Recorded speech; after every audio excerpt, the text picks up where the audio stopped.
poti yetu sisi kama vijana iweze kutusaidia. Vijana kutoka kaunti ya Lamu wamepaza sauti zao kwa serikali ya Lamu kile wanachosema kuwa ni kutelekezwa katika nafasi za kazi kutoka bandari hiyo.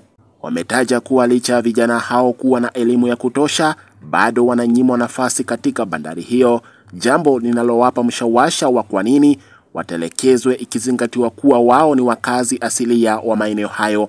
Ni kama tuliambiwa itatusaidia hasa sisi kama vijana wa Lamu.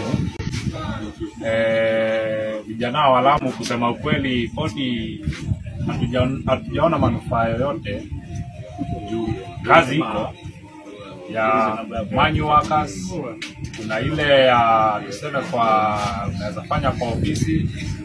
Kusema ukweli vitu zinakuja, kazi inapatikana, tunasikia information, watu wanatakikana, tunasikia mara kisijui, unasikia tumeambiwa hiyo kazi haitaki sijui watu.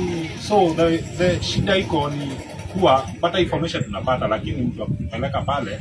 Kulingana na inavyofaa, wakazi hao wako na 70% kupata kazi katika bandari hiyo, na hii ikiwa kama njia ya kujenga uchumi wa eneo hilo kwa 1% kubwa. Tunataka sisi hii poti yetu sisi kama vijana iweze kutusaidia. Kuna leba ambazo zinafanyika pale poti. Ni ombi langu mimi nikiwa kama kijana na vijana wenzangu, tuweze kusaidika na hii poti. Tuweze kuchukuliwa kazi, especially hii poti iko kwetu Lamu.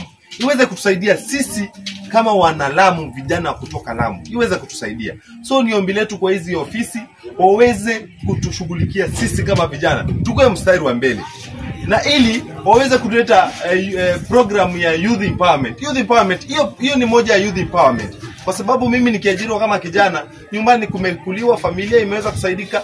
Hiyo ndio ombi yangu kwa national government, ofisi ya mbunge, ofisi ya county, waweze kusikia kilio chetu kama sisi vijana. Tuweze kusaidika, youth empowerment, hii port iweze kutuajiri sisi kama vijana. Kaka Ken 254, Mpeketoni, kaunti ya Lamu.